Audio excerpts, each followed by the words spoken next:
بسم اللہ الرحمن الرحیم۔ بندے کو کسی پہ ظلم نہیں کرنا چاہیے۔ اگر بندہ کسی پہ ظلم کرے تو جو مظلوم ہے اس کی دعا اللہ تعالیٰ کی بارگاہ میں بہت جلد قبول ہوتی ہے۔ بندہ تو یہ سمجھتا ہے کہ میں نے سامنے والے پہ ظلم کیا، سامنے والے کے ساتھ زیادتی کی اور اس کا مال چھین لیا، اس کی جان چھین لی، تو میں بہت بڑا طاقتور آدمی ہوں۔ وہ طاقتور نہیں ہے، حقیقت میں اس نے اپنے ساتھ ظلم کر لیا ہے۔ ایسا نہیں ہو سکتا کہ ظالم ہو اور اس کو سزا نہ ملے۔ ظالم کو دنیا اور آخرت میں سزا ضرور ملتی ہے۔ اس پہ دنیا کی بے شمار مثالیں ہیں۔ اگر ہم کم از کم اپنے زمانے کے جو حکمران ہیں ان کو دیکھا جائے کہ ایک حکومت کرتا ہے دوسرا جیل میں جاتا ہے، ایک حکومت کرتا ہے دوسرا جیل میں بعد میں چلا جاتا ہے، یعنی کیا مطلب جو ظلم کرتا ہے بعد میں اس پہ ظلم کیا جاتا ہے، کیونکہ نبی علیہ السلام نے فرمایا کما تدین تدان، جیسا کرو گے ویسا بھرو گے۔ حضرت امام ابن عساکر علیہ رحمہ نے ایک واقعہ لکھا، کہا کہ ایک شخص تھا، وہ دمشق سے کسی علاقے کی طرف خچر پہ سواریاں لے کر جاتا تھا۔ ایک دن اس نے ایک اجنبی کو بٹھایا اور پھر سفر کے لیے چل پڑا۔ چلتے چلتے کسی اجنبی اور نہ جانے ہوئے راستے پہ نکل پڑا۔ اس نے کہا کہ یہ راستہ ٹھیک نہیں ہے، میں اس راستے کو نہیں جانتا۔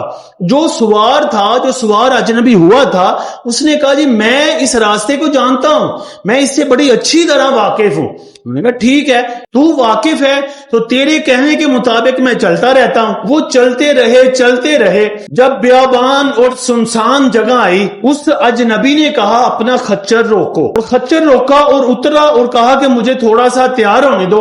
وہ تیار ہوا اور اس اجنبی نے خنجر نکالا اور اس بندے کو مارنے کے لیے تیار ہو گیا۔ اس نے اس کا تڑلا کیا، کہتا ہے یار ایسا نہ کرو، میرے ساتھ ظلم نہ کرو، میں غریب آدمی ہوں۔ لیکن اس نے ایک نہ سنی۔ تو پھر اس خچر والے نے کہا کہ یار چل تو خچر لے لے، میری جان چھوڑ دے، مجھے کیوں قتل کر رہا ہے؟ اس نے کہا خچر تو میرا ہے ہی، میں تجھے قتل کروں گا اور خچر میں لے جاؤں گا، اور اس کے پیچھے وہ بھاگ رہا ہے۔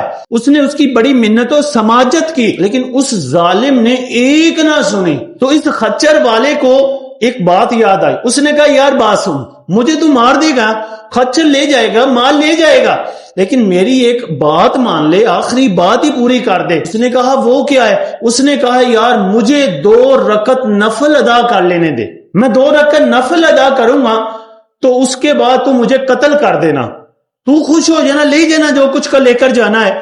وہ بندہ کہتا ہے میں نے 2 رکعت نفل ادا کیے، میں نفل ادا کر رہا ہوں لیکن مجھ سے تلاوت نہیں ہو رہی، ڈر اتنا ہے کہ یار میری جان چلی جانی ہے اور یہ میرے ساتھ کیا کرے گا، اور مجھ سے کچھ پڑھا نہیں جا رہا، اور یہ ظالم شخص مجھے زور زور سے چیخے مار کر کہہ رہا ہے کہ جلدی کر جلدی کر جلدی کر۔ اس کو نماز کا نہیں تھا کہ یار یہ اللہ کا بندہ ہے، نیک ہے، نماز پڑھ رہا، میں معاف کر دوں، حالانکہ اس سے پہلے اس بندے نے اللہ کا واسطہ دیا کہ یار اللہ کا واسطہ ہے، مجھے معاف کر دے، مجھے قتل نہ کر، میرا مال لے لے، لیکن اس ظالم نے ایک نہیں سنی تھی۔ اب وہ چیخ رہا تھا کہ جلدی کر جلدی کر۔ اس شخص نے کہا کہ میں نماز کے دوران بڑی کوشش کروں کہ تلاوت اور ذکر اذکار ہو جائے، لیکن کوئی تسبیح نہیں پڑھی جا رہی تھی، اور اچانک میرے منہ سے نکلا ام من یجیب المدتر، وہ بہتر جو مجبور کی فریاد سنتا ہے۔ اتنے الفاظ میرے منہ سے نکلنے تھے۔ ایک غائب سے ایک بندہ آیا، گھوڑے پہ سوار تھا، اس نے آتے ہی اس ظالم کو نیزہ مارا اور وہیں ختم کر دیا۔ تو میں نے اس بندے سے پوچھا، اس شاہ سوار سے پوچھا کہ جناب آپ کون ہو؟ تو اس نے کہا تو نے اللہ سے دعا کی، اللہ تعالیٰ مجبور کی دعا سنتا ہے، تو اللہ کے حکم سے میں آیا ہوں۔ تو اس سے ہمیں یہ سبق ملتا ہے اگر کوئی مجبور ہو تو اسے تنگ نہ کیا جائے، اس پہ اور ظلم زیادتی نہ کی جائے، یہ نہ ہو کہ اس نے تمہارے خلاف دعا کر دی تو ہمارا بیڑا غرق ہو جائے گا۔